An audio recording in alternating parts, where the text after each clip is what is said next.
right. Well, let's get started. Another week in the books. I hope it was a good week for you. It was a great week over here at the 80 Robles studio. Thank you guys. I know a lot of you guys have been praying for me and just my business and stuff like that. And the last 2 weeks have gone really, really well. So thank you for your prayers.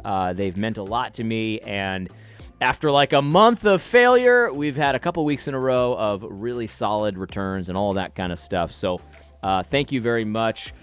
One of those things where that weight is off your shoulders. You're just like, I'm not the worst business person in the world. You know what I mean? Like, that's the roller coaster thing. You always feel like you're the worst when things aren't going well. You always feel like you're the best when things are going great. And the ideal situation is to sort of, mediate that a little bit. So you're never as good as you think you are. You're never as bad as you think you are. You just got to keep things consistent, right? You got to have this consistent inputs and effort and all that kind of stuff. Anyway, thank you so much for the prayers again. I thought we'd just take a little trip on Protestia. Protestia. Is it Protestia or Protestia? I don't know. This is the website. This is that evil discernment blog that everyone's talking about. And I just thought we'd take a look at their most recent posts because there's some interesting stuff here. Here's the first one. This is Willow Creek pastor refuses to teach to mostly white churches. Quote, "It's casting pearls before swine." And I have to say, I, for one, think it's about time. I'm very grateful for this. Thank you for not spreading your nonsense. Look at him. He looks very serious. I don't know about you, but he looks serious to me. He doesn't want to teach to all white churches because white people are swine.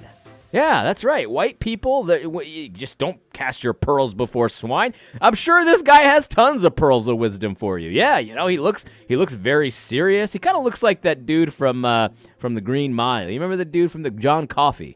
He looked like John Coffey. You know what I mean? Anyway, but I guess he's pledged he will no longer. Let's just read it. Let's just read it. He says this. This is Ollie tells William. Ollie tells. No, I don't know who this is. Yeah, maybe I should have researched this a little bit before I did it. Ed Ollie Jr. talking to Sean Williams. They're both pastors at Willow Creek Community Church. Well, thank goodness is all I can say. Here's what Ollie Jr. says. "I think Willow Creek is this really unique and weird place in that we are aspiring to be something that is extremely difficult, and it's fraught with all kinds of misunderstandings and pain. Because even in this room as we sit, we have Asian, African, American, white, and when you start to look at that, you start to look at the reality of what's happening in the kingdom. Let's get to the good stuff here. Let's get to the good stuff. I don't have time for this nonsense." And I think what happened in the George Floyd is there was an eye-opening moment that happened for all our culture, Sean. What happened is people stopped apologizing. And I don't know where this is all going to go, but people of color, particularly who are evangelical, said, quote, "We aren't coming to your events anymore. We don't need your validation of our voice. We're not going to take that." They don't need your validation of your voice, but they definitely need your cash. So, we don't need you to validate us, to let us know that our voice means something, but we definitely need them reparations. So go ahead and write the check out to the first black person you see. Write a big check out. Actually, I'll take some of that cash too, by the way. 80robles.com. You can find me on Patreon as well. I'm 20% Nigerian. Did you know that? I'm 20% Nigerian, and then I'm also 20% native Latino Islander. Is that something? Latino Islander? I don't know. But yeah, so write me a check too because I'm oppressed. I don't need your approval, but I definitely need your cash. Ollie, thank you so much. Anyway, let's see this. So this is really okay. Here, we're not coming to your events anymore. We don't need your validation of a voice. We're not going to take that anymore. So there's a new level of awareness that is hit, and I don't think we fully got to the bottom of where that's going to go. So Ollie, I guess Ollie is just, he's a self-made man, sort of, because he's sort of riding on the coattails of a white guy, if you know what I mean. Because isn't Willow Creek Church, what's his face? That guy who wrote The Purpose-Driven Life, right? So I guess he doesn't need your approval, but he needs your platforms and he needs your money. I guess is how this works. I don't know. I mean, I don't. This is all nonsense anyway. So whatever. Let's go back to the Protestia Gab feed. Here's the next one. SBC leader says reluctance over COVID vaccine is the result of misinformation and disinformation. Let's take a look. Well, there we go. We've got Eddie Munster himself here looking just as delightful as ever. And we can see it's good because this is the leader of the Ethics and Religious Liberties Commission. And there's a church in the in North America and up in Canada, our neighbors to the north, that has been seized by the government so that they will not do the evil deed of worshiping God on Sunday as God has prescribed. And you would think that the leader of Ethics and Religious Liberties Commission would have a lot to say about that, even if it's in Canada. Of course, what happens in Canada affects what happens in the United States. You would think there would be an issue of primary concern, but you would be wrong, because the real ethics and religious liberty issues of our time are you need to stick your arm with experimental chemicals and gene therapies, otherwise you hate your neighbor. This is what Russell Moore's concerned with. He's concerned with making sure that you have a steady diet of propaganda, even at church, about sticking your arm with the needle of chemicals you don't know the first thing about. That's very important to Russell Moore, you see. You see, Russell Moore wants you to know that, don't worry about what's going on in Calgary. In fact, you shouldn't be at church if the government says so, but you should definitely stick your arm with experimental chemicals if the government says so, because religion. Yeah, it's a religion thing. That's the thing. And by the way, if mosques totally defend a mosque, mosques definitely have all the religious liberties. But churches, just stick your arm with experimental chemicals, shut up and like it, and stop spreading disinformation. Oh, by the way, the Capitol breach was like the worst insurrection in history as well. Whatever the narrative is, whatever Joe Scarborough is saying, you can be sure that this guy will also be saying. He's a very, very courageous person, as you know. He stands up against the forces of the church all day long. So, I'm not going to really read this. I don't really care. Oh, look, here we go. Let's go. Here, this is good. This is good. Quote, oh, no, I'm not going to Twitter. Oh, I clicked Twitter on accident. Oh, man, I gave them a click. That really upsets me. That ruined my day. I clicked Twitter. Man, now they're probably tracking me now and everything. Alexa, are they tracking me?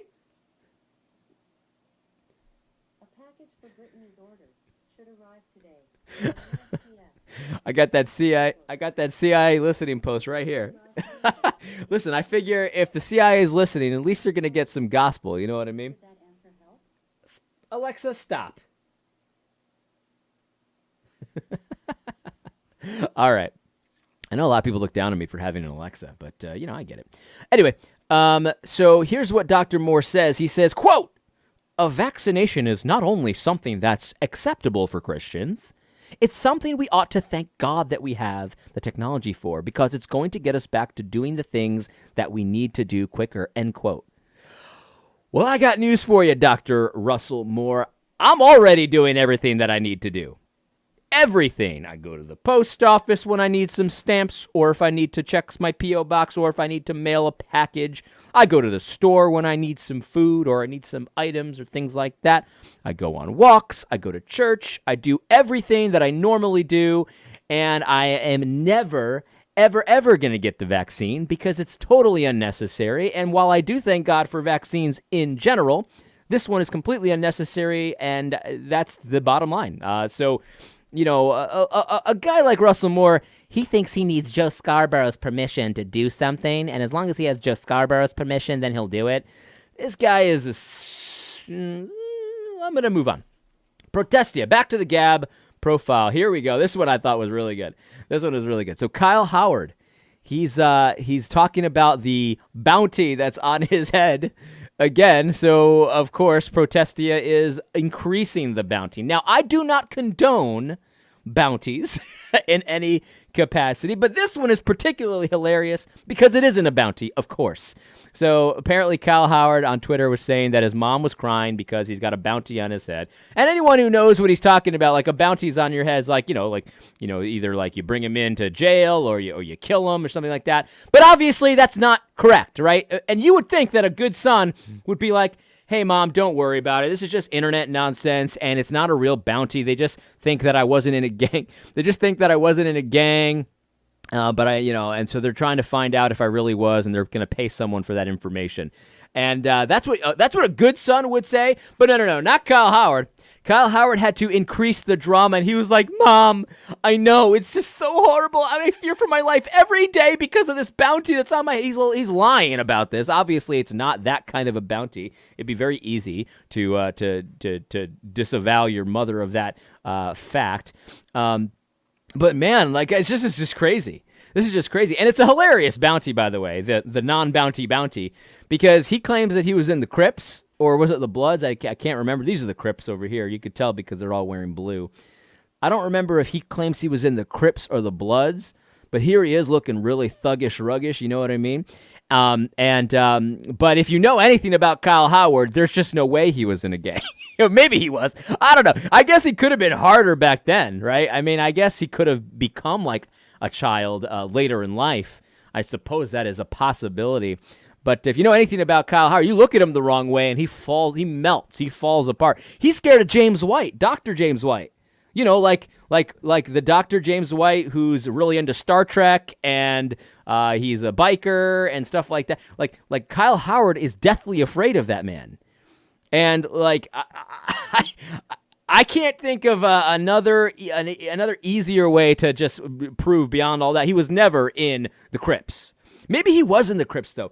You know what I think? Because, you know, like, every group of friends has that one friend that they kind of pick on all the time. You know what I mean? And they're kind of just there for their amusement. I'm not saying this is right, by the way. I'm just saying this is just a dynamic that works itself out. When I was an unbeliever, we had a friend like this that we sort of kept around. And he was a nice guy, and we kind of picked on him a little bit. We kind of dared him to do stupid stuff, and he would do them, and it was entertaining to us. I'm not saying that's right.